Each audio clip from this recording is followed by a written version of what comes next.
Welcome to the Psychology World podcast with me, Connor Whiteley, psychology student and international best-selling psychology author of over 30 psychology books, bringing you the latest psychology news, fascinating psychology topics and more each week. If you want to learn more, then please check out connorwhiteley.net/books. And don't forget to like and subscribe to the YouTube video or follow on your favourite podcast app. And here's the show. Hi everyone and welcome to episode 213 of the Psychology World podcast with me, Connor Whiteley. And today's episode, we're talking about how growing up in an anti-LGBT plus world can harm us and what to do about it. And it is Friday the 16th of June 2023 as I record this, so I'm recording this quite a bit early. So today's episode I think is absolutely brilliant because we all know that growing up in anti-anything and growing up in a homophobic world, it can really damage people. It can give people really bad mental health difficulties. And that's something that we've seen in the other podcast episodes. In this extra bonus episode series, like we actually know that sometimes that this can lead to suicide. So today we're returning to the developmental psychology perspective. So like how does this impact our development? Because we focus on adolescence. And most importantly, we actually give solutions to this. So if this is something that you're going through, or if you've not had a very good adolescence, regardless of your sexuality, this is actually a brilliant podcast episode for you because there's actually a lot of tips that apply to everyone. This is a great episode. I really enjoyed it, and this is something that needs to be said, something that needs to be done. And if you have had these experiences, then this has a lot of potential healing power for you. So I hope you enjoy it. And as always, I always love to hear your thoughts and feelings on today's episode. So you can always email me, connorwhiteley.net. You can always leave a comment at the show notes at connorwhiteley.net/podcast. And you can also tweet me on Twitter at sci-fi Whiteley. I always love to hear from all of you because it really helps make the podcast feel more like a conversation. And today's episode has been sponsored by Developmental Psychology, a guide to developmental and child psychology. So this is a great sponsor for today's episode because in today's podcast episode, we're going to be focusing on the adolescence if you're gay and how that can be filled with trauma, upset, negativity, and basically hate towards you. But in this great, really easy to answer book, we actually focus upon what should a typical adolescence be, or what should a more positive adolescence be, though, and how a teenager actually develops through in that adulthood, though, because that's an entire section of the book that because so many biological, psychological, and social functions actually happen during that critical developmental period. So that's absolutely fascinating.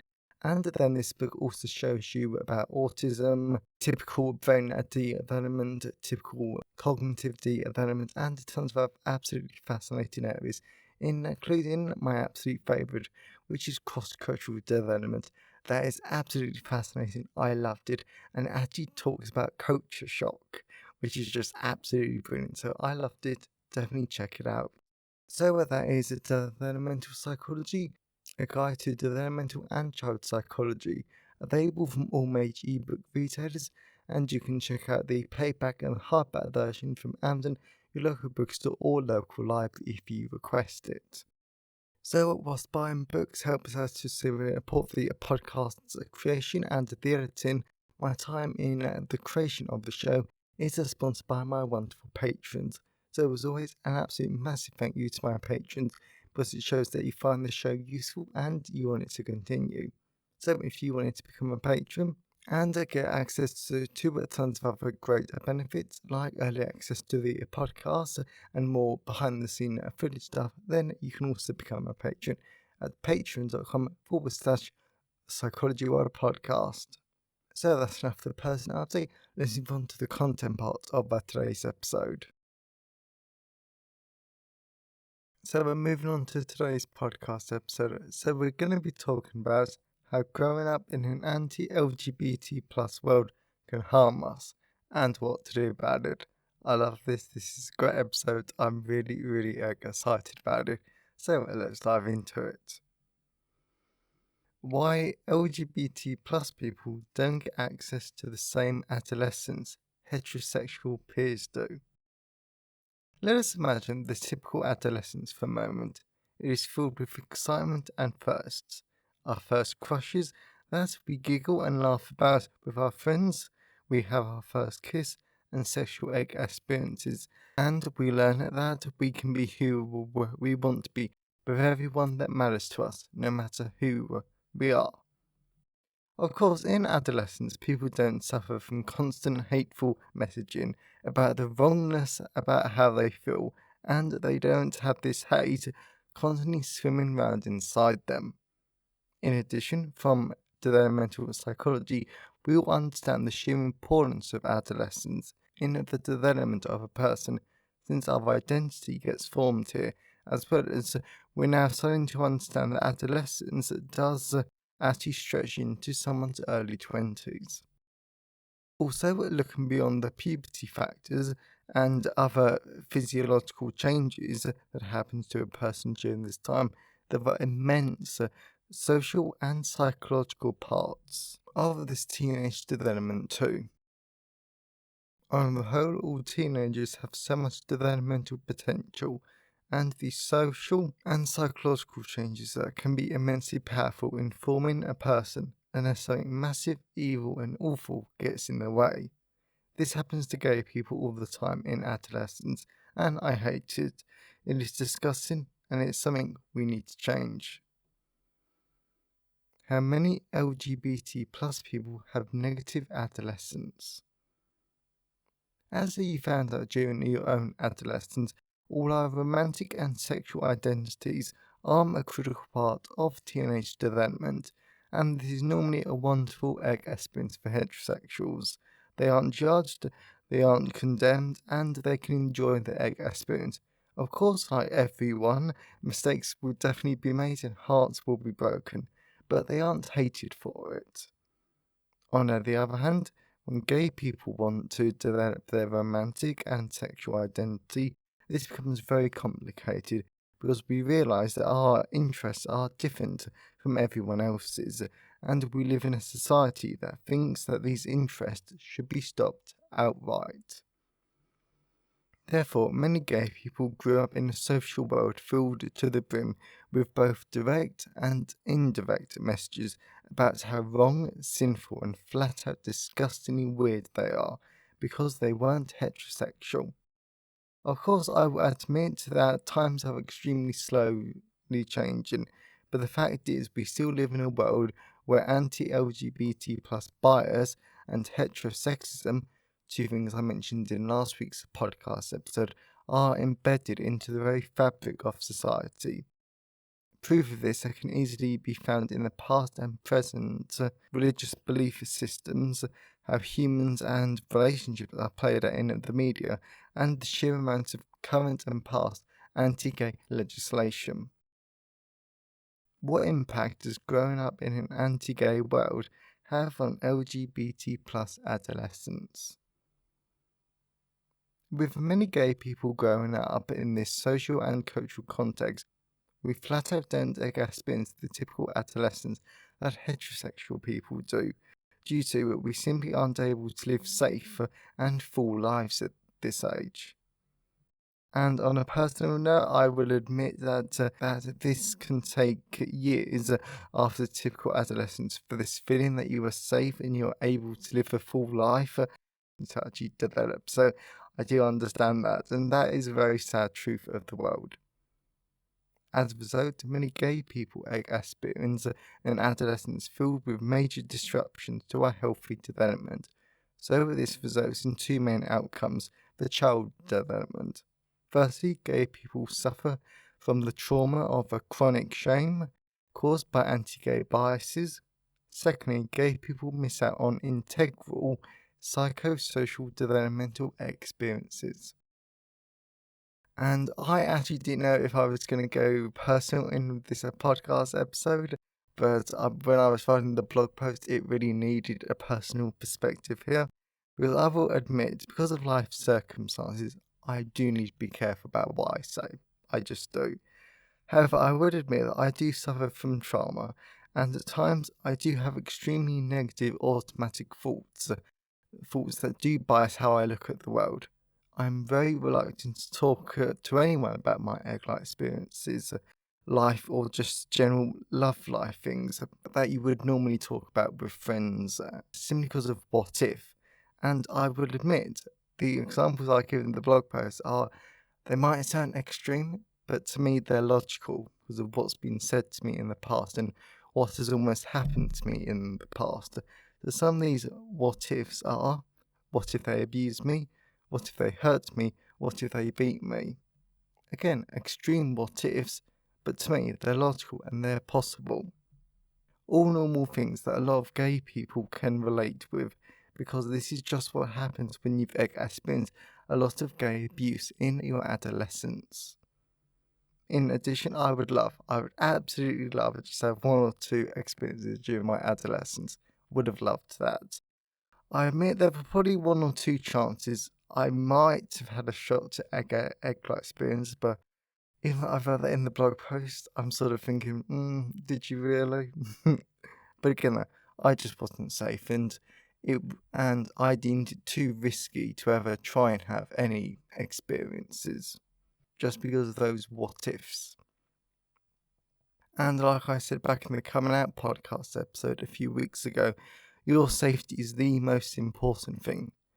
Do not do something if it risks your life.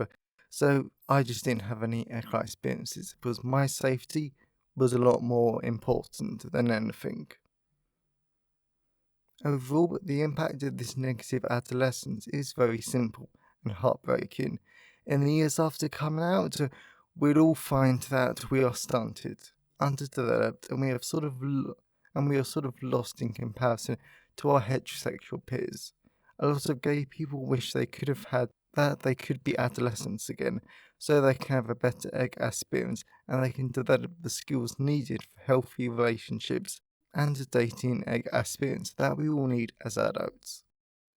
Personally, I do completely agree with that finding I don't, because I know I simply don't have the headspace or the knowledge about how to date right now.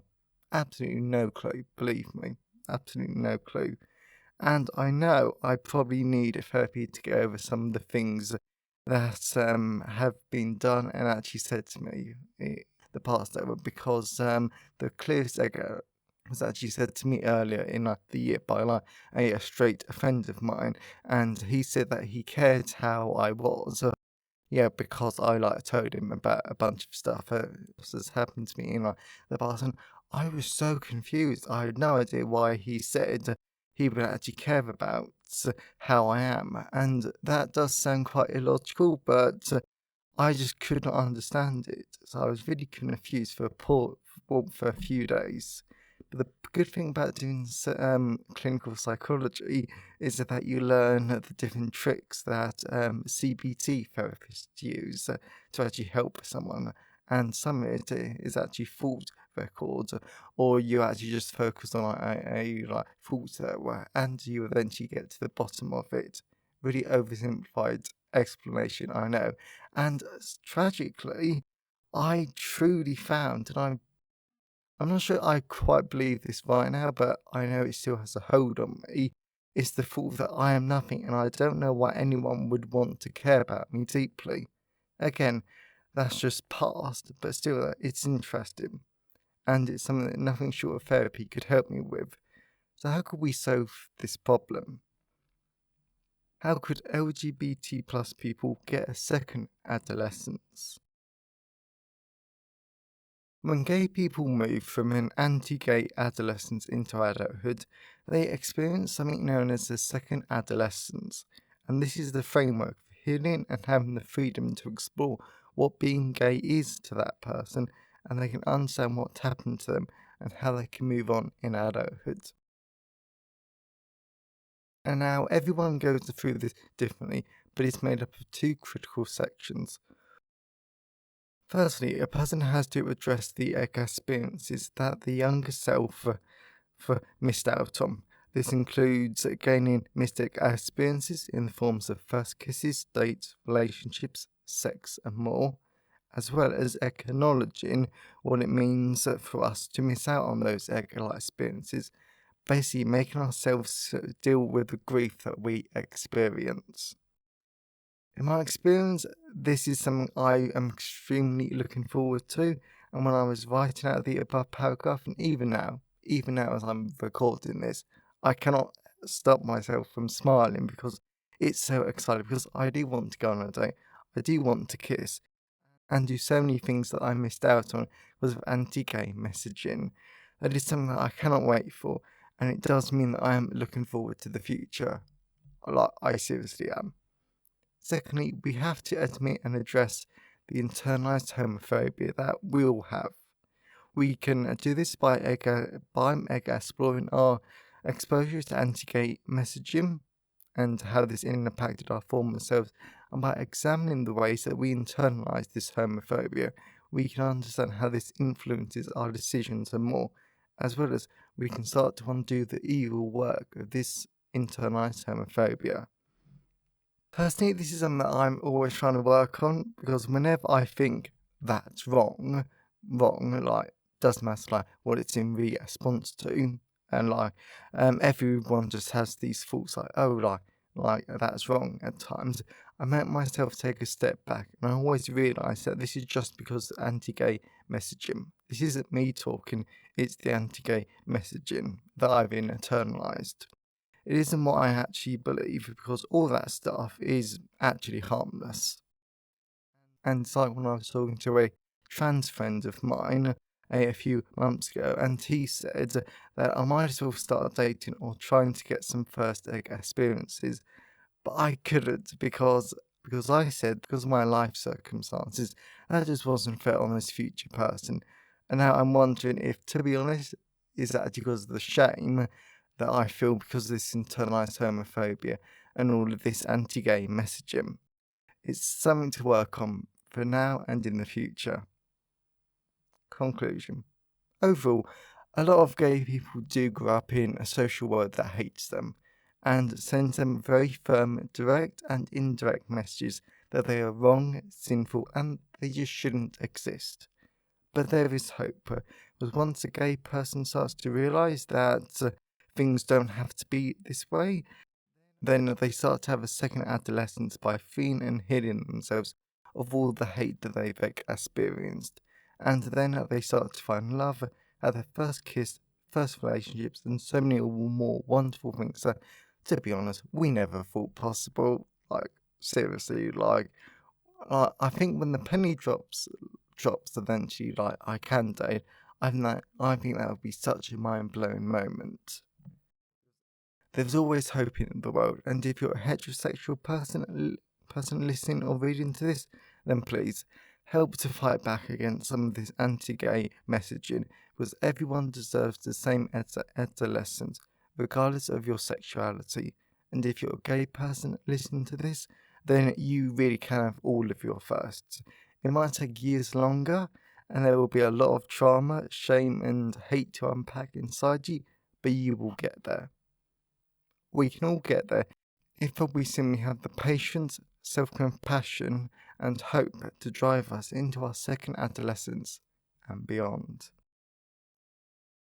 So I really hope that you enjoyed today's episode. I definitely did, and to be honest, something I've really noticed about this podcast episode is that I'm a lot more expressive, and to be honest, I'm now comfortable about talking about this stuff, so I'm really pleased about that, and to be honest, that is massive progress for me, so I'm really, really glad though. So this is a bit of a tragic topic, I guess, but it's what happens, but there's always hope. This podcast episode, I always try to be hopeful, and I always try and be inspirational, or basically just positive. So I really hope that came through. Love this topic. I'm really looking forward to it. So if you know anyone who would find today's episode useful, then please share it with them. Well, I'm always really grateful when you wonderful people help spread the word about the podcast. And if you want to learn more, definitely check out Developmental Psychology, available in all the usual places. Great book, really, really recommend it. And if you wanted to become a patron of the show, then definitely check out patreon.com/The Psychology World Podcast. So have a great day, everyone, and I'll see you next time. Thanks for listening today. I hope you found it helpful. Please remember to like the video and subscribe to the YouTube channel and follow the podcast on your favourite podcast app. And if you wanted to learn more, then please check out the backlist of the podcast episodes or my books at conwhiteley.net. So have a great day and I'll see you next time.